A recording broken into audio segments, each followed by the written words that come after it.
আসসালামু আলাইকুম। সবাই কেমন আছেন? আজকে আমি আরেকটা রেসিপি নিয়ে আসলাম পুঁই শাক দিয়া গরুর মাংস। এই যে গরুর মাংস হাড্ডি আছে, গরুর মাংস আছে, সব মিলাই নিয়ে আছে। এগুলো দিয়ে আমি পুঁই শাক দিয়া রান্না দেখাবো। তো চলেন রান্না বসাই। পাতলা বসাই দিছি। পাতলাটা আমার গরম হয়ে গেছে, দিয়ে দিলাম তেল। বিসমিল্লাহির রহমানির রহিম। দিয়ে দিলাম পেঁয়াজ, তেজপাতা, এলাচি, দারচিনি। বিসমিল্লাহ।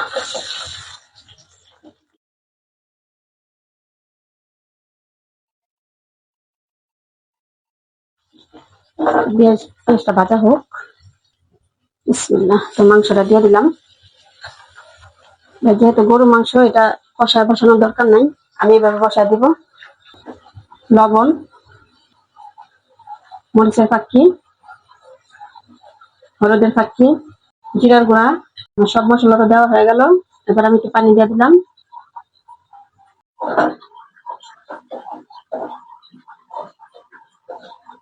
এখানে হাড্ডিও আছে, মাংস আছে। কারণ শাক দিয়ে পাকাইলে কিন্তু আপনার একদম চাক্কা গোছ ভালো লাগবে না। এরকম হাড্ডি মাংস থাকা অবস্থায় ওই ওই মাংসটা বেশি ভালো লাগে। আরো পানি দিয়ে বসাই। এই যে পরিমাণ মতন পানি দিয়ে কষাতে থাকে।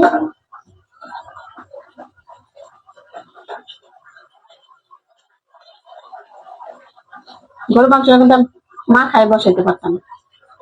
আজকে ভুলে ভুলে আমি কেমনে পেঁয়াজ বসাই দিছি। গরু মাংসটা কিন্তু মা খাইয়া বসালে বেশি ভালো লাগে। তো ঠিক আছে, এখন আমি ঢাইকা দেই। বলক আসুক, তারপর দেখাবো আপনাদের। তরকারিটার মধ্যে বলক এসে পড়ছে।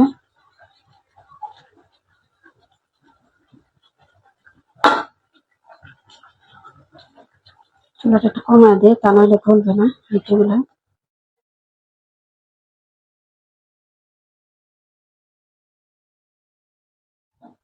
এখন আমি কমায় রাখবো, ঘুরতে থাক।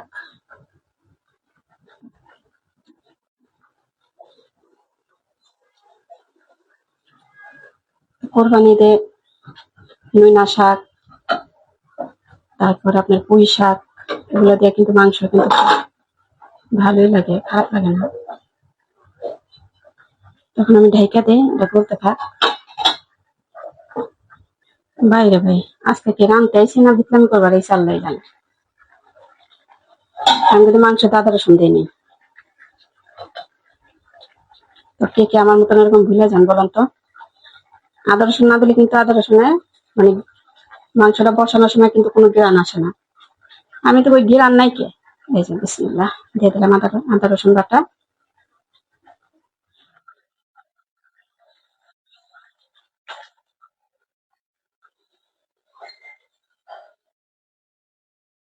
দিয়ে দিলাম কাঁচামরিচ।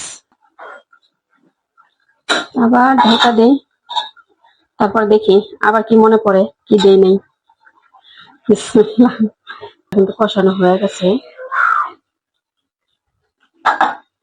এই যে তেল উঠে গেছে। আমার সে একটু বাটা মশলা দিয়ে দিই। এই যে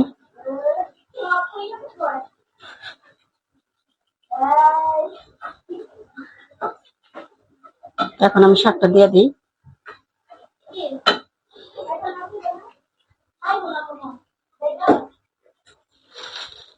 বিসমিল্লাহির রহমানির রহিম।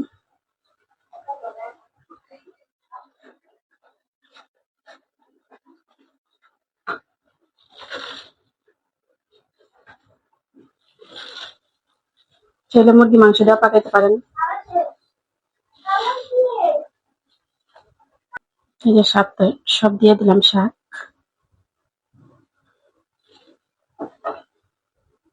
এখন ঢাইকা দিয়ে একটু মজুর, তারপর দেখাবো আপনাদের। মই যা নিচে নামো। শাকের পরিমাণটা একটু বেশি আছে,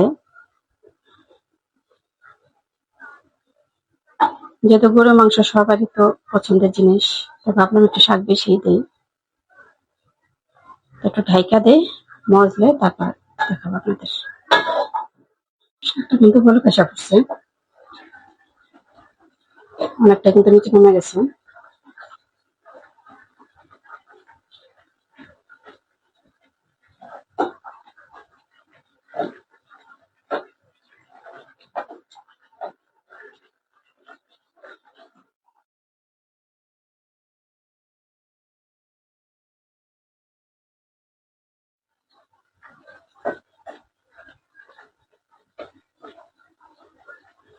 আর একটু ঢেকে দেই, শাকটা ভালো করে সেদ্ধ হোক।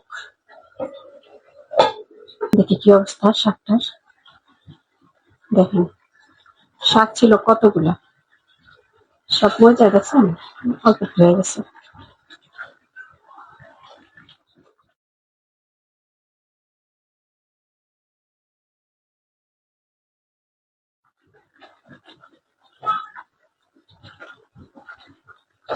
তার একটু বোনা বোনা হলে হয়ে যাবে।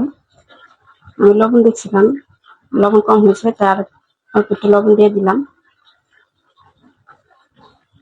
আর একটু বোনা বোনা হলে নামা ফেলবো। এই যে আমার তরকারি কিন্তু রেডি, পুঁই শাক, গরু মাংস। এবার দিয়ে দিলাম জিরার গুঁড়া, ভাজা জিরার গুঁড়া। উপরে তেল উঠে গেছে।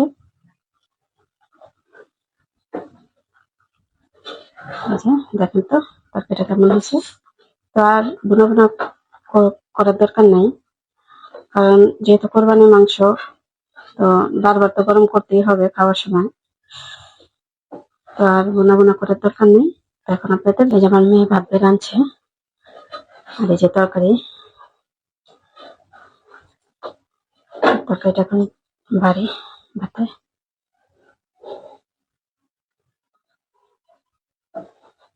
কালারটা কিন্তু সুন্দর হয়েছে।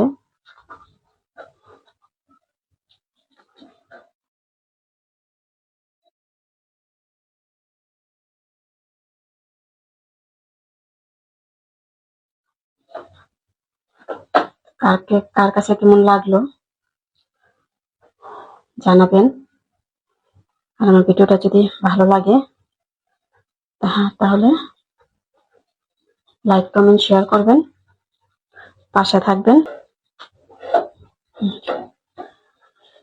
তো চুলাটা নিভিয়ে দিলাম। তো সবাই ভালো থাকবেন, সুস্থ থাকবেন, সবার জন্য সবাই দোয়া করবেন। তো এখন আমার মেয়ে ভাত খাবে, তার ভিডিও বাড়াবো না। তো সবাই ভালো থাকবেন, সুস্থ থাকবেন। আল্লাহ হাফেজ।